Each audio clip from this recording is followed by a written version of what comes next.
दोस्तों, welcome back to my channel. I am C Ankita Datar और आज की इस इनकम टैक्स रोज़ के वीडियो में हम लोग बात करने वाले हैं विवाद से विश्वास स्कीम, जो कि इनकम टैक्स के अंदर बजट 2020 से इंट्रोड्यूस की गई थी, जिसके अंदर पहले जो ड्यू डेट थी 31 मार्च तक आप इस स्कीम का बेनिफिट ले सकते थे। लेकिन 24 मार्च को जो प्रेस रिलीज़ फाइनेंस मिनिस्टर के द्वारा यहाँ पे इशू की गई, जिसके अंदर इस स्कीम का बेनिफिट जो है अब आप 30 जून तक ले सकते हैं। इसकी ड्यू डेट एक्सटेंड कर दी गई है।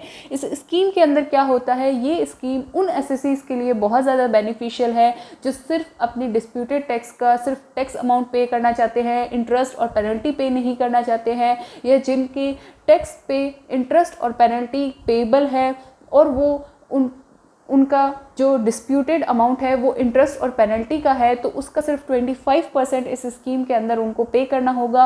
और सबसे खास बात इसकी ये है कि इस स्कीम के अंदर जो प्रोसीडिंग्स है, जो अगर आपने पेमेंट कर दिया टैक्स का हो या इंटरेस्ट या पेनल्टी का, तो उसके रिगार्डिंग इनकम टैक्स डिपार्टमेंट आपका फ्यूचर में कोई भी प्रोसीडिंग इनिशिएट नहीं कर सकता। तो ये स्कीम जो भी एसएससी यहाँ पे अवेल करना चाहते हैं, कैसे अप्लाई करें, कैसे यहाँ पे फॉर्म फाइल होगा, अगर वो जानना चाहते हैं तो वीडियो के कमेंट बॉक्स के अंदर कमेंट करके बताइए। मैं लाइव आपको बताऊंगी कि आपको इस फॉर्म को कैसे भरना है, किन किन बातों का ध्यान रखना है।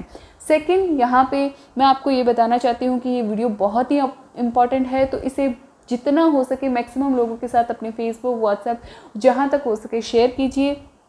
चैनल को अगर अभी तक सब्सक्राइब नहीं किया है, फर्स्ट टाइम ट्यूनिंग किया है, तो चैनल को सब्सक्राइब कर लीजिए। वीडियो को ज़्यादा से ज़्यादा लाइक कीजिए ताकि मुझे भी मोटिवेशन मिले और मैं आप सभी के लिए ऐसे ही वीडियोस जो है लाते रहूं। तो चलिए स्टार्ट करते हैं आज की इस वीडियो को।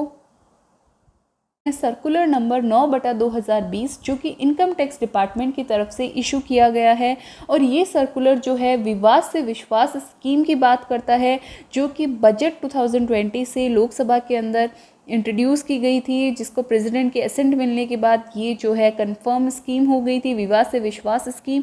और इस सर्कुलर के अंदर ऑलमोस्ट 55 क्वेश्चंस का आंसर दिया गया है इनकम टैक्स डिपार्टमेंट की तरफ से। लेकिन इसमें से हम कुछ एक सेलेक्टेड क्वेश्चंस का ब्रीफली डिस्कशन करेंगे ताकि आपको सारे के सारे क्वेश्चंस के आंसर मिल पाए। और अगर आप इस पीडीएफ को डाउनलोड करना चाहते हैं तो आप सब लोग मेरे साथ जुड़ सकते हैं मेरे टेलीग्राम चैनल पे, जिसका लिंक मैंने वीडियो के डिस्क्रिप्शन में दिया है, और वहाँ पे मैं ऐसे वीडियोस की पीपीटी और पीडीएफ्स जो है वो शेयर करती हूँ। तो सबसे पहला क्वेश्चन यहाँ पे इम्पॉर्टेंट क्वेश्चन है कि विच अपील्स आर कवर्ड अंडर विवाद से विश्वास स्कीम। तो इस स्कीम के अंदर कौन सी अपील्स कवर्ड है?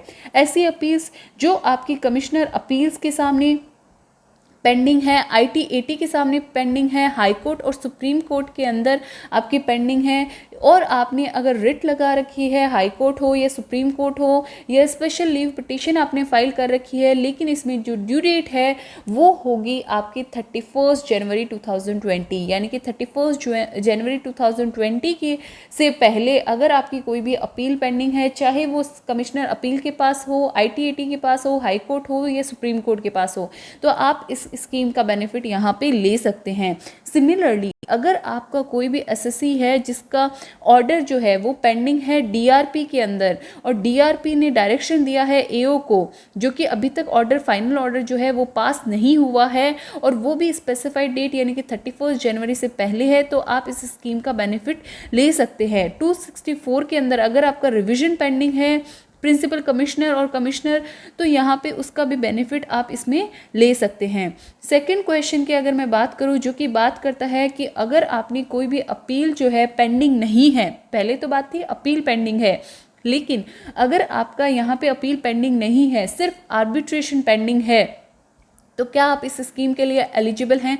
जी हाँ, बिल्कुल आप यहाँ पे इस स्कीम के लिए एलिजिबल हैं, लेकिन इसके अंदर जो है कि आपका आर्बिट्रेशन पेंडिंग है तो वो यहाँ पे अप्लाई कर सकता है, इवन इफ चाहे आपकी अपील पेंडिंग नहीं हो, लेकिन यहाँ पे जो है डिटेल्स आपको डिक्लेरेशन फॉर्म के अंदर आपको देना होगा, और डिस्प्यूटेड टैक्स जो है वो आपको यहाँ पे पेमेंट करना होगा। उसके बाद क्वेश्चन नंबर 3 जो है कि अगर आपका एडवांस रूलिंग के पास आपकी प्रोसीडिंग पेंडिंग है तो क्या आप इसमें एलिजिबल हैं? यहाँ पे जो एडवांस रूलिंग के पास जो अगर आपका डिस्प्यूट पेंडिंग है तो वो आपके लिए एलिजिबल नहीं है इस स्कीम के लिए। लेकिन अगर आपका ऑर्डर पास हो चुका है एडवांस रूलिंग के बाद बाद और यह आपकी रिट यहाँ पे जो है टोटल इनकम जो है डिटरमाइन हो चुकी है और रिट आपकी अगर पेंडिंग है हाई कोर्ट या सुप्रीम कोर्ट के पास, तो आप इस स्कीम को बेनिफिट जो है वो ले सकते हैं।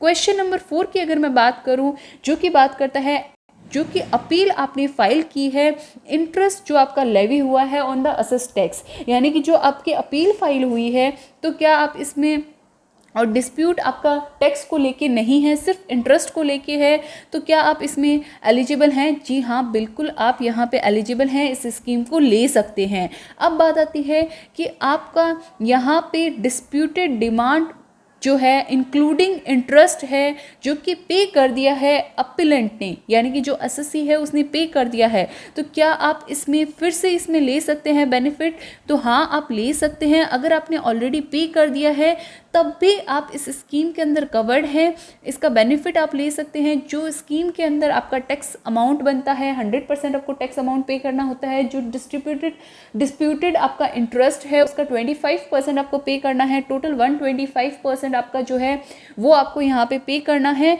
और उसके बाद जो है आपका जो एक्स्ट्रा आपने पे किया है उसका आप इंटरेस्ट आप यहाँ पे रिफंड ले सकते हैं, लेकिन यहाँ पे आपको इंटरेस्ट जो है वो नहीं दिया जाएगा। तो बहुत सारे लोगों की ये क्वेरी भी रहती है कि क्या हमने ऑलरेडी पे कर दिया है तो उसका हम रिफंड ले सकते हैं? जी हाँ, बिल्कुल। अगर आप इस स्कीम का बेनिफिट लेते हैं तो आप इसका रिफंड जो है वो ले सकते हैं, लेकिन यहाँ पे इंटरेस्ट जो है वो आपको नहीं मिलेगा उस रिफंड पे। उसके बाद आती है कि can the benefit of Vivad se Vishwas scheme is availed if the search and seizure by the income tax department has been initiated.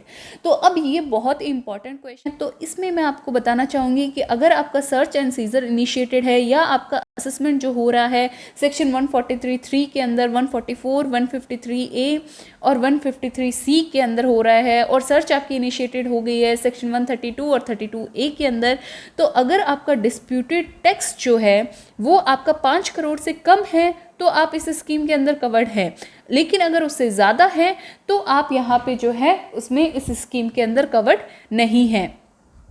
उसके बाद यहाँ पे क्वेश्चन नंबर 7 बोलता है कि अगर आपका सेट असाइड कर दिया गया है, एओ की तरफ से आपका ऑर्डर जो है आपको अपॉर्चुनिटी दी गई है, तो इसके अंदर अगर पर्सन आपका जो अपीलेंट अथॉरिटी है जिसने सेट असाइड किया है, तो उसमें without for giving proper opportunity to carry out the fresh examination to issue the specific direction, the SSC would eligible to विवाद से विश्वास स्कीम। तो इस केस के अंदर भी आप विवाद से विश्वास स्कीम को जो है वो आप ले सकते हैं। अब उसके बाद है कि अगर आपने इमेजिन आप यहाँ पे कर सकते हैं कि आपका पेनल्टी जो है कंसीलमेंट की पेनल्टी है और उसकी अपील आपकी पेंडिंग है CIT अपील्स के अंदर, तो आपका इसमें आप क्या इस अपॉर्चुनिटी जो सेटलमेंट है अपील का वो आप यहाँ पे ले सकते हैं? तो हाँ, आप यहाँ पे ले सकते हैं। इसके अंदर बताया गया if the both quantum appeal covering disputed tax and appeal against penalty on such disputed tax for an assessment year is pending, the declaration is required for the declaration form for covering the disputed tax penalty appeal. However, he would require to pay percentage of disputed tax only. Further, it would not be possible for the appellant to apply the settlement of penalty appeal only when the appeal on disputed tax related to such penalty is still pending. यानी कि इसके अंदर जो है अगर आपकी appeal जो है वो आपकी डिस्प्यूटेड टैक्स और पेनल्टी दोनों के लिए है, तो इसमें आपको सिर्फ और सिर्फ इस डिक्लेरेशन फॉर्म के थ्रू आपको अपना डिस्प्यूटेड अमाउंट को पे करना है, और यहाँ पे जो पेनल्टी के लिए है वो आप इसमें अपील जो है वो आप नहीं कर पाएंगे। क्वेश्चन नंबर 9 की अगर मैं बात करूँ तो इसमें लिखा गया है कि अगर आपकी कोई नेसेसिटी है विवाद से विश्वास स्कीम के अंदर कि आपकी जो टैक्स डिमांड का एरियर है as on date of filing declaration, तो इसमें आपका विवाद से विश्वास स्कीम आप तभी ले सकते हैं चाहे आपने एरियर पे कर दिया हो पार्शियली या फुल्ली, आपका आउटस्टैंडिंग है, तो इसमें आप विवाद से विश्वास स्कीम तब भी ले सकते हैं चाहे आपका एरियर हो या ना हो। बट इस स्कीम के अंदर आपको जो है आउटस्टैंडिंग टैक्स जो है वो आपको पे करना होगा। अब बात आती है 234E और 234F की जो पेनल्टी होती है, क्या वो इसमें कवर्ड है?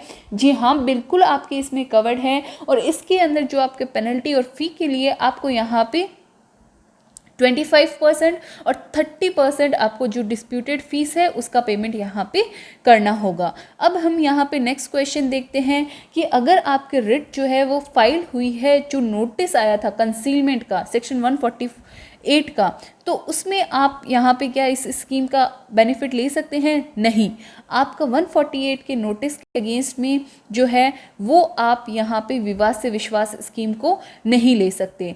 अब बात आती है कि 234A, B और C के इंटरेस्ट के लिए, तो यहाँ पे आप विवाद से विश्वास स्कीम का बेनिफिट ले सकते हैं? जी नहीं, क्योंकि ये सारे केसेस आपके कवर्ड नहीं हैं और waiver of application are not appeal within the meaning of Vivad se Vishwas scheme. उसके बाद है आपका कि एसएससी जो है विवाद से विश्वास स्कीम को some of the issue not accept any other issue. तो यहाँ पे जो है कि अगर आपका कोई भी इशू यहाँ पे है, चाहे आपका सेटलमेंट का चल रहा है, तो इसमें क्लियरली है कि जो आपका आउटस्टैंडिंग अमाउंट है उसका आप ले सकते हैं इंटरेस्ट के लिए और पेनल्टी के लिए आप यहाँ पे जो है अपना फाइल कर सकते हैं। अब बात आता है कि delay in deposit of TDS और टीसीएस, ये भी विवाद से विश्वास स्कीम के अंदर कवर्ड है। तो इसमें बताया गया जो डिस्प्यूटेड टैक्स है उसमें आपका इंक्लूड करता है टीडीएस और टीसीएस विच आर डिस्प्यूटेड और पेंडिंग। तो hence however if there is no disputed related TDS or TCS, there is delay in depositing TDS or TCS, then the dispute pending in appeal to interest levied on such delay will be covered in विवाद se Vishwas scheme. तो मैं आपको यहाँ पे बता देना चाहती हूँ कि टीडीएस और टीसीएस भी यहाँ पे जो है कवर्ड है। तो इस तरह से हमने टॉप 15 क्वेश्चंस को यहाँ पे कवर किया है। नेक्स्ट क्वेश्चन में आप किसी भी क्वेश्चंस को जानना चाहते हैं, किसी क्वेश्चन का आंसर आप डिटेल में डिस्कस करना चाहते हैं, तो वीडियो के कमेंट बॉक्स के अंदर कमेंट करके बता सकते हैं। इस पीडीएफ का लिंक जो है मैंने वीडियो के डिस्क्रिप्शन में दे दिया है, आप वहाँ से जाके डाउनलोड कर लीजिए टेलीग्राम चैनल को ज्वाइन करके। और ये वीडियो बहुत ही इंपॉर्टेंट है तो इसे औरों के साथ शेयर करना ना भूलें। और अगर अभी तक आपने मेरे चैनल को सब्सक्राइब नहीं किया है तो उसे सब्सक्राइब करने के साथ साथ बेल आइकन को प्रेस कर दीजिए। आज के इस वीडियो में बस इतना ही, मिलते हैं ऐसे ही लेटेस्ट वीडियो अपडेट के साथ। तब तक के लिए कीप वॉचिंग, स्टे अपडेटेड। जय हिंद।